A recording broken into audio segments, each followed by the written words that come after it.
Hey everybody, Scoutcrafter here again, TGIF. Thank God it's Friday.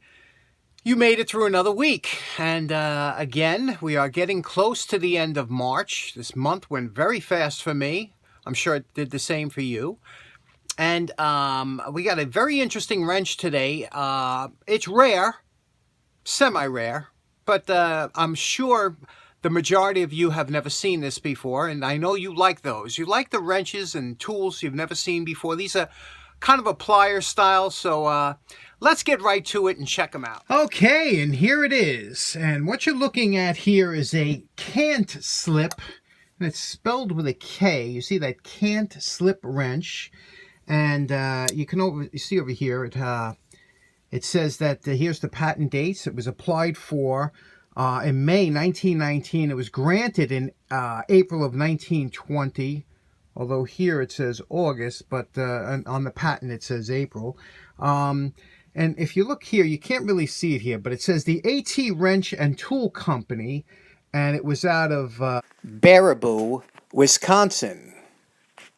Okay, and you don't usually hear of the AT Wrench and Tool Company. That was Alan Diffenbauer, and he obviously invented the wrench. But what happened was there was three wrenches or three styles of this wrench in different sizes made. Now, what's interesting is this is like supposed to be a little hammer here that you can tap on things.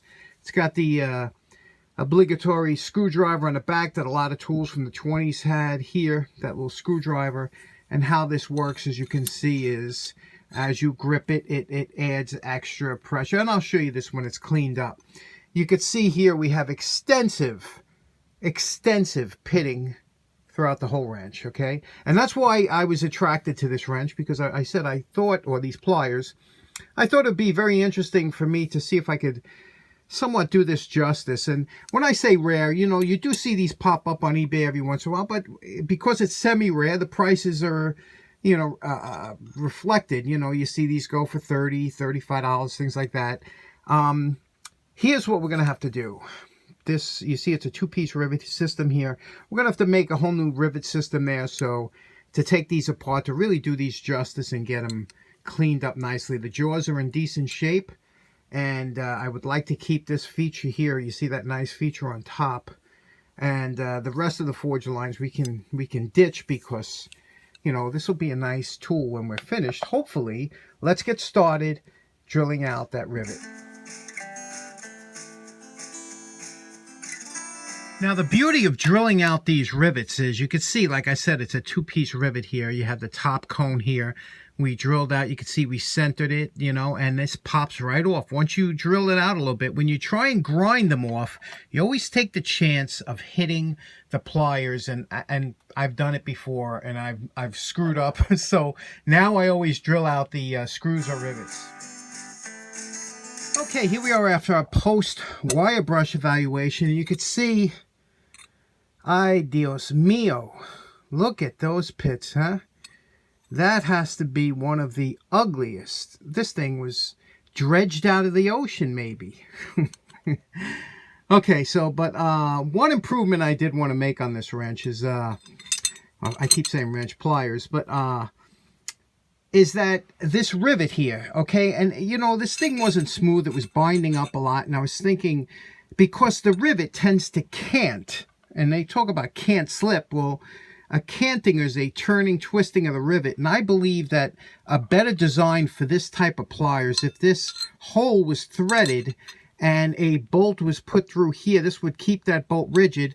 And then on the other side, that would just lock the bolt from moving or tightening or loosening. So I believe that's a better. I'm going to try and thread that and do a better rivet job. But until then, let's try and get rid of this pit. Okay, I don't want to take off too much metal, so we're going to leave this like that, you know, looking all like the moon, the surface of the moon. Can you imagine if I said that? Right now you'd say, what? No, absolutely. We're going to take it down. We're going to go, I don't care how thin this is, we're going to take that down, all the way down.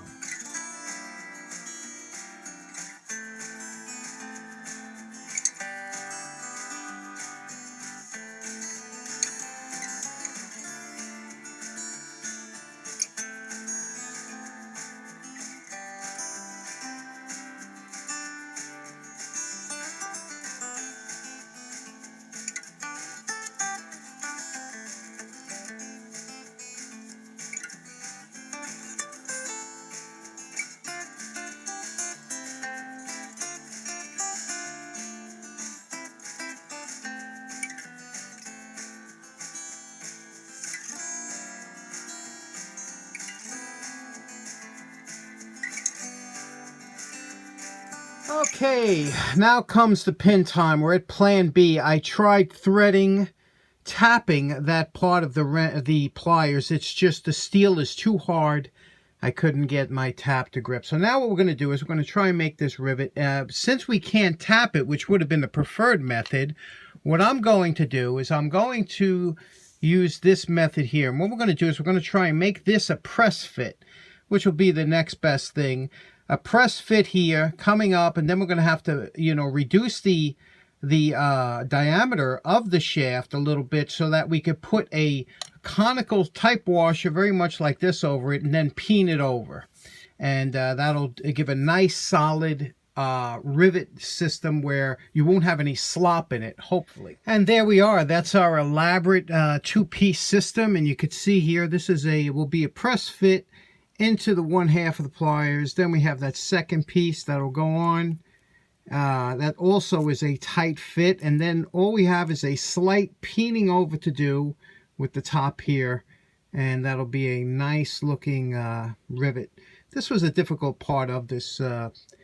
Now you know my favorite part. Remember what these pliers look like before we started. And we're calling this project done. Boy, this was more work than it looked like, but let's take a look at what we did and how the pliers came out. First of all, you can see here everything is polished out now, much better than it was new, I'm sure. But let me show you a couple things that were a little bit of a challenge. First of all, the rivet system. You see we did that two-piece rivet system, which I think came out terrific, and I'll show you why. You see, this piece here, and we polished this out really good because this slides on that little part down here. You see? Now watch here. And that's how this wrench opens and closes. So if you want to close it onto something like my finger here, you see it creates a leverage point here. And that's what gives you, that's why they call it can't slip. I don't know how good. Again, one thing you always have to remember, if tools, if you don't see a lot of them around, there's usually a reason. And but here's something I'm really proud of, and that's this section up here around the top here. That was extremely difficult and really came out nice, didn't it? I mean, as far as it can, there was a lot of, you remember what the crustation on this thing was, it looked like from the sea. And now you would never think if somebody showed you this now, and of course a little Scoutcraft of red in there.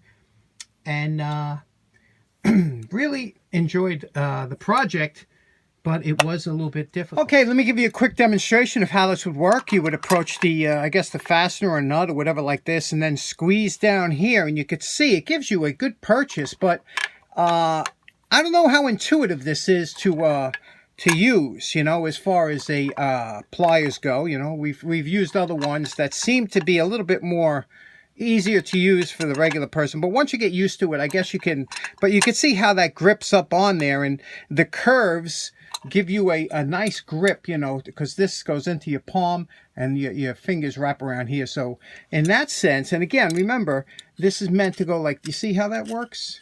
This slides up, so you bring it up here, and then this slides right into it and would catch on and turn that way. So in closing, a pretty interesting pair of pliers there, and they're pretty rare around my part of the woods, neck of the woods, but I was wondering if they're rare by where you are. Maybe you've seen them before, maybe you own a pair, but here in the Northeast, these are pretty, they're like hen's teeth, not to be found. And I was glad to bring them back to their original glory because, again, like I said, you don't see too many of them around. So anyway, thanks very much for tuning in. I hope you have a great day. Enjoy your weekend. Take care now. Bye-bye.